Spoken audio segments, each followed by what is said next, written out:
Salut les gars, salut les crocos, j'espère que vous allez bien les mecs, j'espère que vous êtes en forme. On va analyser le striking de Baki. Je vous rappelle quand même qu'il va affronter The Striker, le striker en question. Il s'agit de Cédric Doumbé. Ce combat a lieu dans quelques semaines, on est tous hyper impatients que ce combat se fasse. Moi le premier, j'ai eu le plaisir de faire un sparring en boxe contre Baki. C'était assez intense. On va se servir de ce sparring pour analyser son striking. Il n'était pas 100%, mais moi non plus. On va voir tout ça dans la vidéo les gars. On reste bien jusqu'au bout de la vidéo. La vidéo commence maintenant. Les gars, avant que la vidéo commence, on n'oublie pas de s'abonner, très important. On active la cloche pour être au courant des prochaines sorties et on lâche un like. C'est parti pour la première analyse et on va bien sûr parler du round numéro 1 les gars. Et c'est pas n'importe lequel, ça a été un round d'analyse mais qui n'a pas duré très longtemps parce que Baysangour Shamsudinov, donc Baki, est un essence. Il commence très vite. Et très vite, il a ce feu en lui et il utilise sa puissance, sa vivacité. Donc regardez, je suis un inboxer, j'ai besoin de cette proximité pour pouvoir bien boxer, même si je sais m'adapter. Donc là, j'essaie de jauger ma distance. Et regardez, il a déjà pris la distance, il est déjà parti sur 3 gazelle punch. Le gazelle punch, pour vous faire un petit rappel, c'est un coup qui vient du sol. Donc on va chercher à descendre sur ses appuis et remonter. Donc utiliser l'impulsion des jambes pour pouvoir exploser. En règle générale, c'est un crochet qu'on envoie. Donc un peu comme une gazelle. Tac, on saute et on envoie le crochet.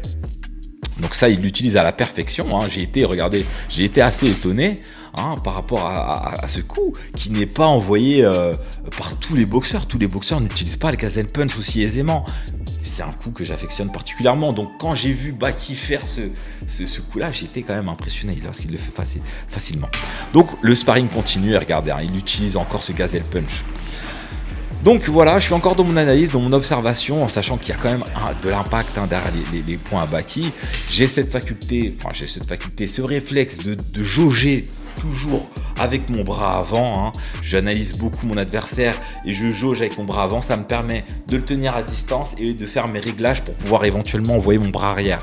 Mais Baki, très rapidement, il a vite analysé que j'utilisais beaucoup mon bras avant et vous allez voir, il va nous sortir des coups vraiment très puissants, très secs, très vifs.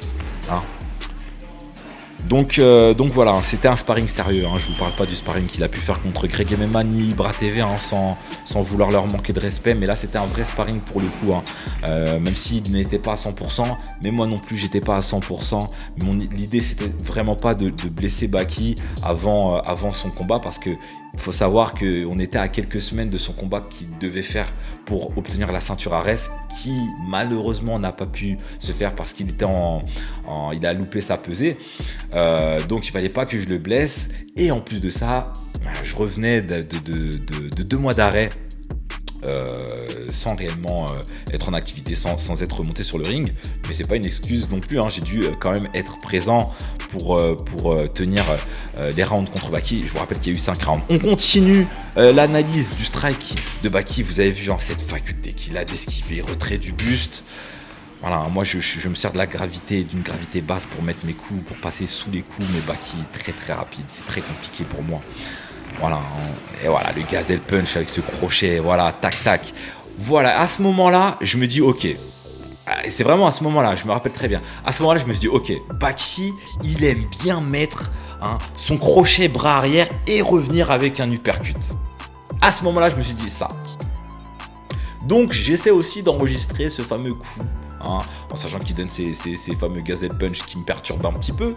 Mais là, je suis en train de me dire, mais il aime bien mettre des crochets du bras arrière et un uppercut. Tout ça dans le même enchaînement, en 2 coups.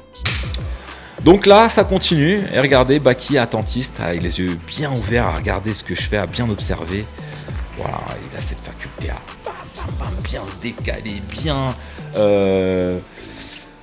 se décaler tout simplement, vraiment, comme un crabe, comme ça, et il veut toujours dominer les échanges. Donc quand il domine pas les échanges, il a cette frustration. C'est vraiment un dominant Baki. Et regardez, voilà, toujours crochet, uppercut, c'est vraiment naturel, c'est un réflexe naturel et ça passe. Si ça passe, vraiment, on se prend en pleine poire, c'est KO. C'est KO. Voilà, tac, vous l'avez vu encore une fois. Crochet, bras arrière, uppercut. Il l'envoie pas mal de fois et j'ai eu les réflexes d'avoir une bonne garde. Bon, là, pour le coup, l'uppercut est passé. Il a mis un crochet bras avant. Vous avez vu, hein, il travaille en deux coups puissants. Ça, il aime beaucoup. C'est naturel chez lui. C'est naturel. Voilà. Et là, clairement, je me dis, il a de la patate. Il a vraiment de la patate. Toujours le bras avant. Moi, je travaille beaucoup avec le bras avant, comme je vous ai dit. Hein. Et lui, il continue à travailler. Vous voyez ses déplacements sur le ring. C'est vraiment très joli à voir et c'est naturel. Voilà, et regardez. Avec quelques pas chassés, il arrive à me cadrer. Donc ça, c'est très intéressant. Il a un cadrage vraiment qui est très intéressant. Là, à ce moment-là, vous avez vu, je ne sais pas si vous avez vu, mais à ce moment-là, il met un crochet, mais c'était pas un crochet comme les autres. Et ça, je l'ai bien senti. Regardez. Là, je l'esquive, mais ce crochet-là, je l'ai senti passer au-dessus de ma tête. On le remet. Pas celui-ci, c'est pas celui-là. Regardez. Ça sera intéressant de voir cette séquence, la séquence qui va suivre. Là, j'esquive, mais ce crochet-là, je me suis dit... Là, Baki, il n'a pas voulu être gentil là, sur ce crochet-là. Je l'ai senti passer au-dessus de ma tête et là, je me suis dit, ouh là là là. Là, il a voulu me mettre un coup là, le Baki. Il va falloir que je lui montre eh bien, que je suis aussi un peu là, malgré tout. Hein. Donc, à ce moment-là, je me suis dit, je vais essayer de le surprendre. Et à un moment donné, je vais le surprendre. Regardez. Tac. Tac. Voilà. Voilà, là, j'étais satisfait parce que je me suis dit non. Non. Tu peux pas avoir cette volonté sans que je fasse rien derrière. Ok ? Bon, sans prétention, bien sûr, toujours, hein, jamais. Donc voilà, après cet échange, je vous le remets, hein, c'était une belle séquence. Tac. Tac. Ok ? En sachant qu'il m'avait quand même touché, hein, j'ai senti son impact et je me suis dit non. Oh, regardez, là. C'est lui quand même qui me touche sur le bras arrière, mais il était déjà prêt. Parce que l'intention, la férocité, il l'a. Et quand tu es féroce, tu sens la férocité en face. Et là, ça a été un bel échange qui a été court, mais très, très intéressant, sans jamais me lancer de fleurs, à Baki, hein, même s'il en mérite amplement avec sa belle boxe. Mais ça a été un échange intéressant. Là, voilà, je l'ai touché, je suis satisfait. Il a essayé de remiser avec son fameux crochet que j'avais déjà enregistré. Mais on était beaucoup trop proches et ma garde était présente.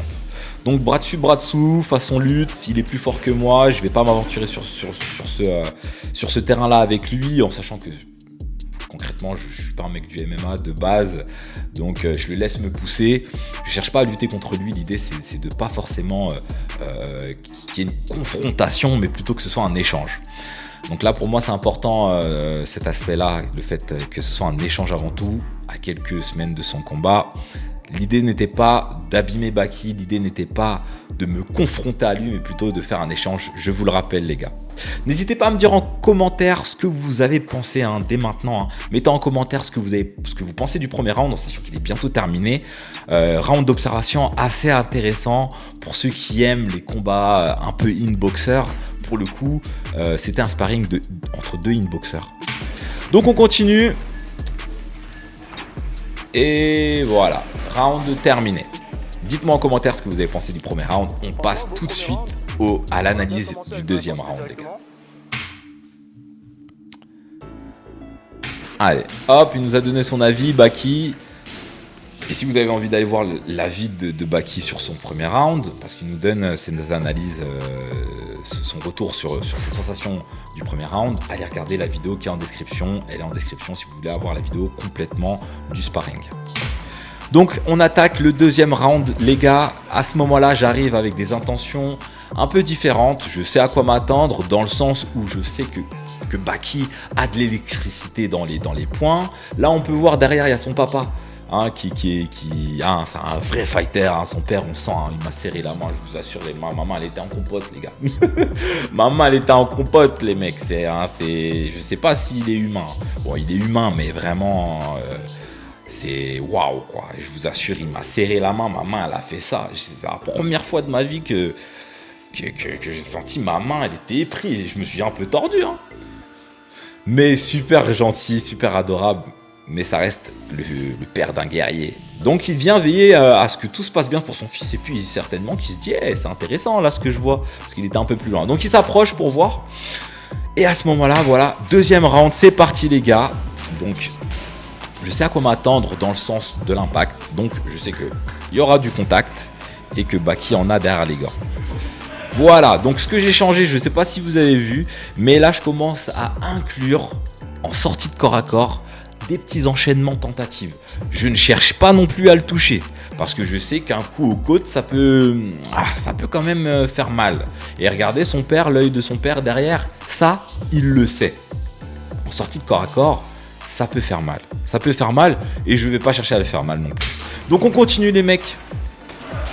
Donc voilà, Baki, très vif, hein, vraiment un excellent boxeur. Et vous avez vu, après son double, son fameux crochet bras arrière, uppercut, il ajoute un autre bras avant en crochet. C'est des séquences où il n'y aura pas des échanges longs. C'est des échanges courts qu'il y a. Mais c'est tout aussi intéressant. C'est une façon de boxer très intéressante. Voilà, où c'est deux punchers qui se rencontrent. Et là, voilà. J'ai mangé. Voilà, il y a plusieurs choses intéressantes dans cette séquence-là. C'est que j'ai mangé un uppercut. Mais à la suite de l'uppercut, je décide d'esquiver. Enfin, je ressens son coup arriver. Et j'esquive derrière. Regardez. Regardez bien. Là, tac. Là, je vais manger un uppercut. Voilà, bras arrière. Mais derrière, je sais qu'il va envoyer. Parce que je sais que quand il envoie son bras arrière, il y a son bras avant qui va suivre. Donc là, j'esquive son bras avant. Du coup, Baki se retrouve derrière moi. Je sais qu'il se retrouve derrière moi et qu'il me reste une fraction de seconde pour me retourner très rapidement et tenter de lui mettre un coup. Et regardez ce qui va se passer. Baki esquive mon coup. Et je vous assure que ça dure une fraction de seconde. Mais vraiment une fraction de seconde, les gars. Et pour pouvoir esquiver ça, il faut être fort. Parce que mon coup, je ne l'ai pas donné fort, mais je l'ai donné très vite. Bon, je ne vais pas me jeter des fleurs, mais c'est réel. Je l'ai envoyé vite. Et il a quand même esquivé. Là, je me suis dit, punaise, il est bon, Baki. Et regardez, par contre, je me dis, non, il va relever sa tête. Et là, je le touche. Et là, il n'est pas content. Et moi, je me dis, si je reste à distance, il va me faire mal. Donc, je vais chercher à me coller. Il me repousse parce qu'il sait très bien que je vais me coller. Parce qu'il veut ressortir gagnant de l'échange. Et là, je suis en position dans les cordes. Et voilà. Et là, il met un peu plus d'impact sur son fameux crochet bras arrière uppercut. Voilà, un enchaînement qu'il apprécie énormément, Baki. Et je vous l'ai déjà dit avant. Mais je le sais. Donc ma garde, elle est en bas. Je suis comme ça parce que je sais que si je prends un coup aux côtes, ça va faire mal. Donc je préfère protéger mes côtes que protéger mon visage. Ok, parce que je sais que son uppercut, il pique. Et vous avez vu, qu'est-ce qu'il a fait? Il a appuyé davantage. Quoi? Quel coup? Il a appuyé davantage son uppercut et non pas son crochet. Regardez. Et ma main, elle est en bas. Et là, il y a une main qui est en bas pour parer son coup. Bon, au passage, j'ai quand même senti son uppercut. Hein. Parce que même si on a une main en bas au niveau du plexus, le fait de taper dans la main, la main, elle rentre quand même dans l'uppercut. On continue l'analyse, les gars.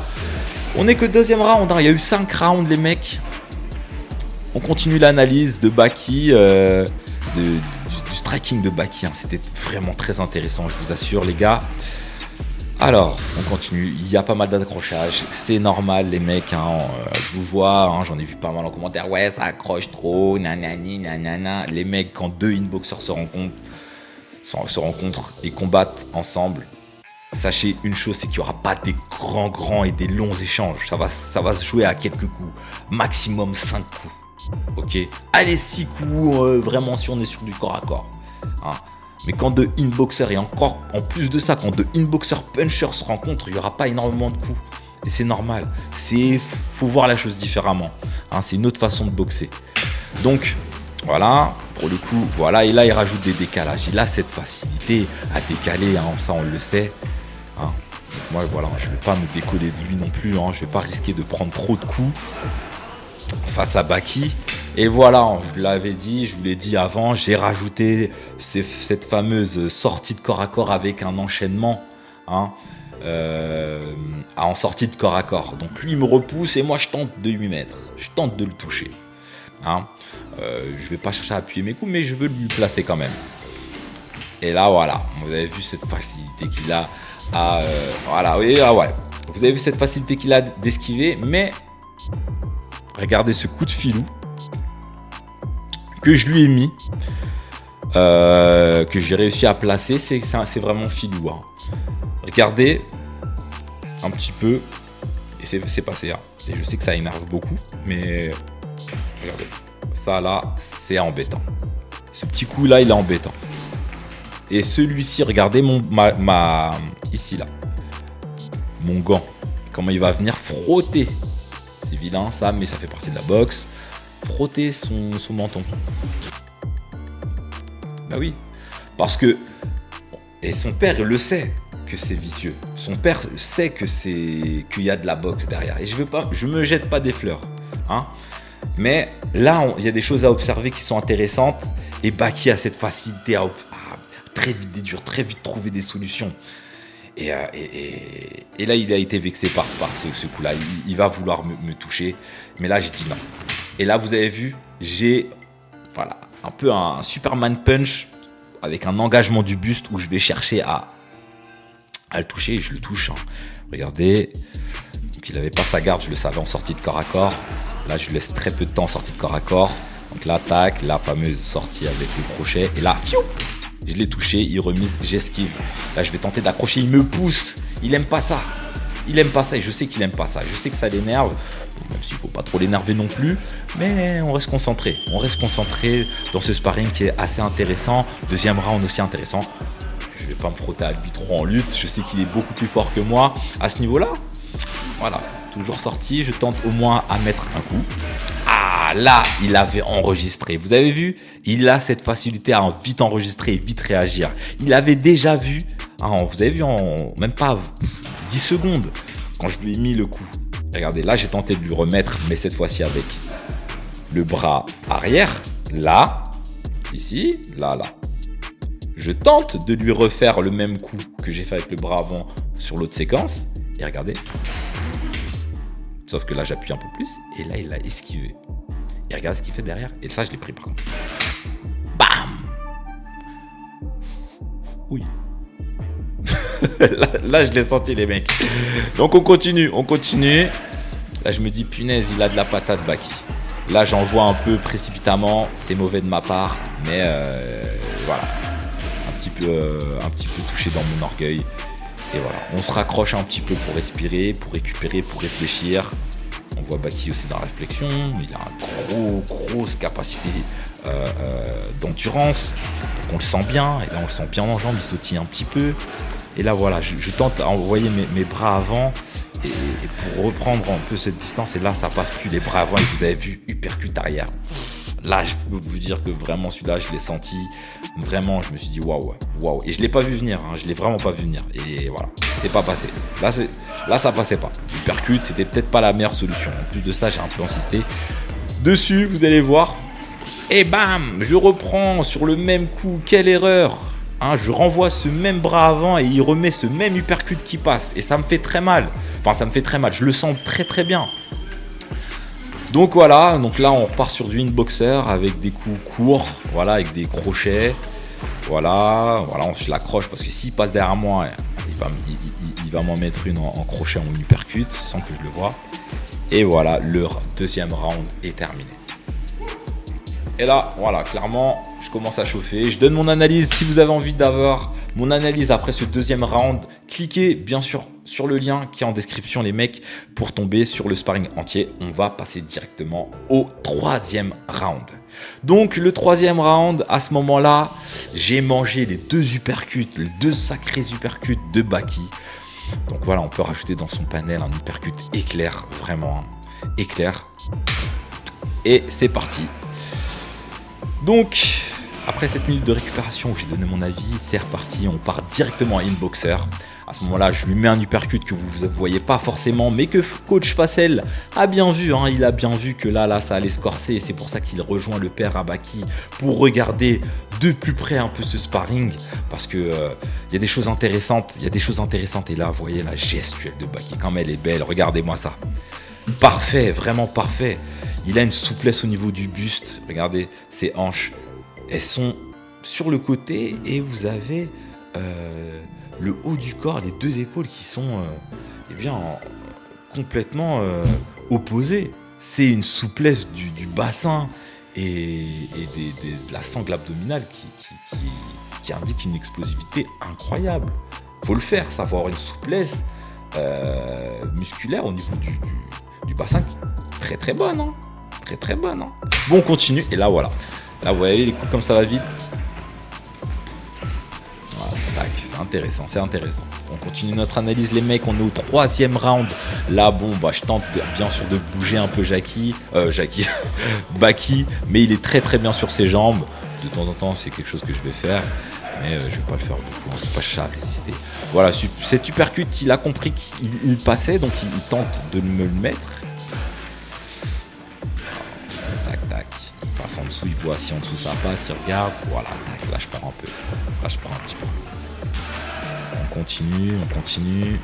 Il m'accroche façon MMA, un peu comme Mayweather et McGregor, pour vous rappeler, hein, quand il est passé derrière Mayweather et qui lui mettait des coups de McGregor. C'est pas réglementé en boxe anglaise, mais bon, c'est un gars du MMA. Là, j'hésite à envoyer mon bras avant. Voilà. Donc là, j'ai fait quand même une petite feinte parce que je voulais voir sa réaction. Je savais qu'il allait réagir et qu'il allait réagir d'une autre manière parce qu'il reculait à ce moment-là. Et du coup, j'ai feinté plusieurs fois pour qu'il envoie son bras. Et derrière ça, je voulais mettre un bras avant, mais il a décalé. Voilà. Ok. Corps à corps, il n'y a rien eu. Voilà, il me travaille. Et à ce moment-là, je me dis, ok, je vais tenter autre chose avec lui. Je vais essayer de bouger un petit peu, voir ce que ça donne. Je vais essayer de tourner autour de lui, voir ce que ça donne, voir si ça passe. Mais je sais que ça laisse des trous dans ma boxe, ça, le fait de tourner comme ça. Le fait d'être plus mobile. J'ai mangé les uppercuts. Mais je me dis, allez, je vais tenter d'être un peu mobile, voir comment il réagit, voir si ça passe. Et regardez. Apparemment ça passe pas, ok. Donc je me dis ok mince ça passe pas. Bon qu'est-ce que je vais faire? Ok bon on va revenir au corps à corps un petit peu. Bon j'esquive deux de ce fameux crochet uppercut et ensuite je me raccroche. Je respire un petit peu parce que je me dis d'accord, faut que je fasse le point pendant allez un petit 5 secondes parce que je vois que bouger ça ne fonctionne pas. Qu'est-ce que je dois faire? Donc on va essayer de revenir un petit peu. Je remets un peu mes gants et je vais envoyer. Tac tac, ça passe pas. Voilà, très vif, hein, vous avez vu. Hein. Et là voilà, l'uppercut. Parce que là je suis en train de réfléchir. Je me dis mince, qu'est-ce que je dois faire? Et il a saisi l'occasion du bras avant pour me mettre cet uppercut qui va commencer à me faire saigner du nez. Voilà, parce que là je suis en train de saigner du nez. Ça y est. Hémorragie nasale commence, ça ne veut pas du tout dire que je suis trop touché, hein, mais je l'ai quand même senti passer, hein. Mais je ne suis pas trop touché, c'est juste que je cherche la solution, quoi. Ah, j'appréhende quand même, forcément, j'ai pas envie de me reprendre son coup. Ok, bon, on va bouger un petit peu. Et voilà, regardez, là il se sent vraiment bien, Baki, au centre du ring, et il ressort ses gazelle punch. Parce qu'il se sent bien, il sait qu'il domine pleinement, là. Voilà, il se uppercute et là ça y est, la drague elle est partie. Donc là le sparring peut vraiment commencer. Et là vous avez vu mon intention, là je vais mettre plus d'intensité. Voilà, tac, le round 3 est terminé les gars. Donc une fois que ma drague elle est tombée les mecs, je me dis ok bon bah allez. Là, je suis à température. En plus, je commence à saigner. Je pense que le 4e round, parce que de base, on devait faire 3 rounds. Je me dis, je pense que le 4e round, on va passer à autre chose. Et même pour lui, c'était logique qu'on continue le round. Qu'on continue les rounds. Ok, en sachant qu'on devait en faire 3. Derrière, il avait un entraînement à faire. Donc, les gars, là, restez bien. Parce que là, je pense qu'il va s'agir des 2 meilleurs rounds, donc les 2 derniers rounds, hein. Sur 5 rounds, on est au 3e. Là, on va passer au 4e. Les 2 prochains rounds sont très intéressants. Et même si on peut considérer que Baki a les 3 premiers rounds, il s'agit d'autre chose dans les 2 prochains rounds. Je ne vais pas dire que je les remporte ou quoi. On n'est pas sur un combat, on est sur un échange où on kiffe pleinement. Là, on est en train de kiffer. Hein. L'intensité n'est pas trop forte. L'intensité n'est pas mauvaise. Les 2 sont pas à 100%. Moi, ça me fait kiffer les sensations que j'ai avec Baki. Et bien que... on continue, hein. Donc, même si on était sur 3 rounds, on va continuer et on va en faire 2 autres. Donc, si vous avez envie d'aller voir, je vous le répète, les analyses et les réactions de Baki, hein, en sachant que pendant notre minute de récupération, on donnait tout simplement notre ressenti entre les rounds. Donc, allez cliquer sur le lien en description. On va attendre que la pub passe et ensuite, on va passer au 4e round, les gars. C'est parti pour le 4e round. On remet les gants. Et c'est parti pour un sparring. Pas vraiment comme les autres. Hein. Là, ça y est, il y a du sang. Le sang coule. Mais moi, du coup, ça me met encore plus dedans. Hein.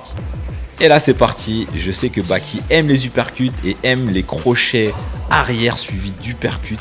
Hein. Et là, c'est différent parce que ça ne va plus passer. Ça ne va plus passer. Ok ? Je suis à température là. Donc, toujours, mon intention n'est pas de ne lui faire mal, c'est de faire un bel échange. Là, je feinte, j'esquive, je passe, je tente de lui mettre un crochet après mon esquive, je remets la séquence.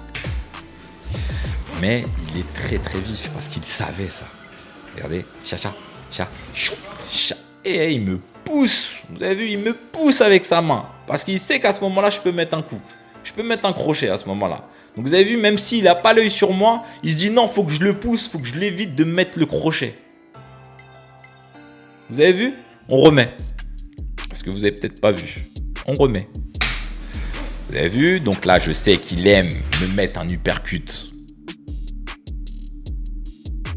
Hein ? Sur ce coup-là, sur mon bras avant, je sais qu'il aime mettre un uppercut ou un crochet. Je le sais. Donc je vais le feinter.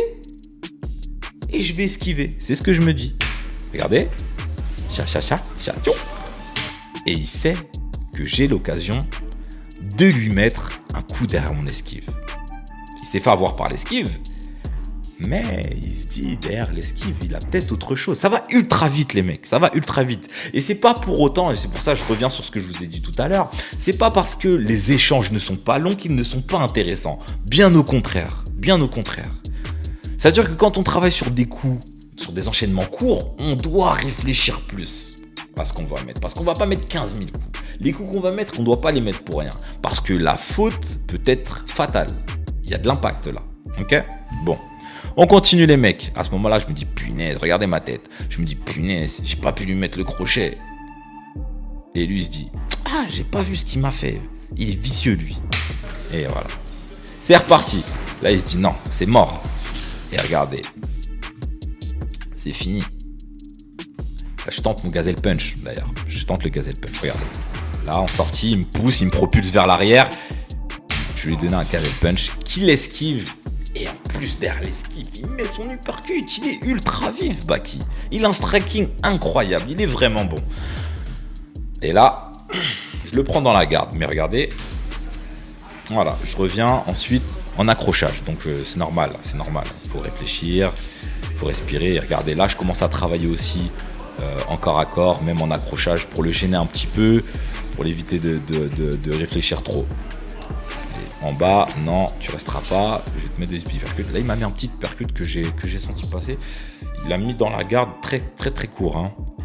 Ça c'est tout d'un inboxer, on va pas s'attarder dessus, on continue. Voilà, sortie de corps à corps, crochet, ça c'est bien. Je bouge un petit peu. Allez, parce que j'aime pas ma position. J'esquive un petit peu. D'accord. Donc là, franchement, là, j'étais vraiment très très bien en termes de température. Voilà. Malgré les apparences, j'étais très bien. Et vous avez vu, hein, le fait de tourner comme ça, ça va me donner la possibilité. C'est ce que je me suis dit. Hein, à ce moment-là, je me suis dit, le fait de tourner, je vais essayer de voir différemment. C'est aussi, je me sers de ça. Le fait de tourner, c'est le fait d'observer. Regardez l'attitude je lui laisse le centre du ring et je regarde son attitude un petit peu, voir ce qu'il donne dans cette phase-là, à ce moment-là du sparring. Donc je me dis ok, je vais bouger un petit peu, je vais rester attentif parce que je ne vais pas trop m'écarter pour qu'il puisse se dépenser quand même et jouer dans son esprit parce que je sais que je peux esquiver. Donc voilà, tac, et là je sais que je peux esquiver et que je vais essayer de surprendre. Et regardez-moi ça, normalement ça passe, hein. Parce que quand j'envoie ça, ça passe en règle générale. Parce que je surprends, vous avez vu les surprises que j'ai essayé de lui faire tout à l'heure, qui est passé, et ben là c'est pas passé. Donc regardez, tac, on est mobile, je remets la séquence 1, tac, je suis mobile, tac, tac, tac, hop, j'esquive, et là, normalement, ça passe pas. Et bien là, il a chassé, ça s'appelle chasser, il a chassé mon bras avant. Ok, et regardez. Voilà, il me repousse. Voilà, je retitille un petit peu avec mon bras avant en jab. Et là, vous voyez, j'envoie des jabs et ma position a changé. À ce moment-là, ma position de mon buste a changé parce que je sais que quand je jab, quand j'envoie un jab, eh bien, il passe là pour toucher en uppercut. Et je sais que ces uppercuts font mal quand il passe là. Donc, ça veut dire que ma position a changé. Je suis plus comme ça. Quand j'envoie mon bras avant, je suis comme ça. D'accord ? Mon buste, il est un peu plus en arrière. Pour pouvoir recevoir son uppercut dans mes gants. Je reçois là son uppercut, regardez, on remet. Donc c'est une petite modification que j'ai, voilà, vous avez vu, que j'ai modifié à force des sparring. Là, il y a eu un coup, les gars. Désolé, je parle beaucoup, mais c'est peut-être des coups qui n'ont pas été vus qu'on voit pas parce qu'il n'y a qu'une seule caméra. Mais regardez, là, je vais mettre un coup. Là, derrière, j'ai mis un coup. Là, et là, il l'a senti. Derrière, hop, il accroche. Il accroche parce qu'il l'a senti. Bon, on continue, les gars, on continue. L'analyse. Et là, ma position, mon attitude a changé. On est au 4e round. Derrière, il y a encore un round. Et là, je trouve que vraiment le sparring est plus intéressant à ce moment-là, à partir du 4e round. N'hésitez pas à me dire en commentaire si vous avez trouvé que le sparring, vous aussi vous avez trouvé que le sparring était plus intéressant au 4e round. Au niveau du striking de Baki, il y a énormément de choses. Il a une facilité à s'adapter. Là, il me pousse avec une facilité. Pourtant, plus de 92 kilos, je faisais. Donc là, tac. Voilà, là, c'est backing toujours au centre du ring. Voilà, il esquive. Tac. J'ai pris un coup derrière l'oreille. On continue, je respire un peu. Là, je tente de bouger, il bouge pas trop, il reste bien sur ses appuis. Allez, là, on passe à des séquences où il va chercher vraiment à m'enfermer. Et top, c'est la fin du 4e round, les gars. Dites-moi ce que vous pensez de ce 4e round. Si vous avez envie de voir, j'ai le nez ensemble. Si vous avez envie de voir, l'analyse de Baki, allez voir en commentaire. On passe directement au 5e round, les gars. Allez voir en description, pardon. On passe directement au 5e round. On va passer directement au 5e round. Allez, c'est parti pour le 5e round. Donc voilà, on part dans la même énergie, dans la même idée du 4e round. Voilà, là on a tout analysé de Baki. Là, il rajoute des coups au corps qui sont passés. Voilà, tac, tac. Esquive derrière. Et là, je l'ai touché. Donc là, ce décalage, je les ai enregistrés. Ces fameux décalages après les offensives. Je les ai enregistrés et si vous n'avez pas vu, je vous remets la petite séquence. Tac, déjà, j'ai esquivé, c'était pas trop mal. Là, j'ai mis un crochet. Je sais qu'il va esquiver pour décaler sur le côté. Et là, ça va créer un trou au niveau de ses côtes. Regardez. Tac. Là, j'ai touché. Là, on le voit pas, mais bon, peut-être qu'il a... Je sais pas comment il l'a ressenti. Mais là, je l'ai touché au corps. Je cherche pas à faire mal, je vous répète. Quand je vous dis que j'étais pas à 100%, c'est réel. Même si je suis un peu essoufflé, même si je suis tout transpirant, etc. J'ai le nez aussi en sang. J'étais pas à 100%. Pour analyser quelqu'un à 100%, il faut qu'il soit à 100% de ses capacités, dans un état où il estime qu'il est en connaissance. Moi, c'était un état où je n'étais pas en connaissance. J'avais pris du poids, etc. Donc, mais ça a été quand même un plaisir. Bon, bref, on reprend l'analyse, les gars. Sans prétention jamais, les mecs. Donc, on continue. C'est un honneur pour moi de tourner avec Baki. On continue. Vous avez vu en sortie de corps à corps, même en corps à corps, en plein corps à corps, j'ai décidé eh bien, de mettre une série de coups que je ne vais pas appuyer hein, parce que je ne veux pas le blesser. Ça, c'est des coups que je peux appuyer en cherchant sur les appuis. Il suffit d'aller chercher sur les appuis et pousser hein, sur son bras et sur ses bras en formant bien le point, en cherchant à faire mal. Et regardez, parce qu'il y a des trous. Voilà, crochet pour finir, mais je ne cherche pas à lui faire mal parce que si je cherche à lui faire mal, les gars, et si je cherche à lui faire mal, je vais chercher son oreille. D'accord, je vais pas chercher à le taper la joue comme une claque qui va juste faire, qui va tourner la tête comme il l'a fait là. Je vais chercher la joue, entre la mâchoire et l'oreille. Ça fait très mal. Ça c'est ou même le cou. Tu vas chercher à taper là méchamment. Là, c'est sur les corps à corps, en corps à corps. Ce qui est intéressant au niveau des endroits à taper, les gars, c'est pas la joue. D'accord, on va pas chercher la face. On va chercher plutôt entre la nuque et l'oreille. Là, ici. À ce moment-là, on est dans l'articulation de la mâchoire. Et là, le fait de recevoir un coup ici, ça fait mal. Même l'oreille, il y a un sens. On peut... ça gêne quand on touche un sens. Quand on touche les yeux, quand on touche les oreilles, ça fait très mal. Surtout les oreilles. Donc, quand tu veux faire mal, tu vises là. Hein, c'est un petit conseil que je vous donne, les gars. Après, on prend ou on prend pas. Mais quand on veut faire mal sur un crochet, faut viser là si on veut vraiment que ça dérange. Hein, après, bon, le menton, c'est plus dur à viser parce que le chaos se trouve sur le menton. Mais là, quand on veut vraiment faire mal et déranger, on vise les oreilles, les gars. Petit tips. On continue notre analyse, les mecs. Voilà, vous avez vu, hein, les bras arrière ne passent plus comme avant. Voilà. On continue ce travail. Là, j'essaie de reprendre le centre du ring et regarder comment il m'emmène vers les cordes. C'est un dominant Baki. Il veut avoir le centre du ring. Il veut dominer ses échanges. C'est quelque chose qui est propre dans son ADN. Il veut dominer. Il a très bien compris cette façon de prendre ses adversaires. Donc, vous avez vu, sortie de corps à corps. Je cherche les crochets. La crochet large qui n'est pas passée. Regardez. Vraiment, il est puissant.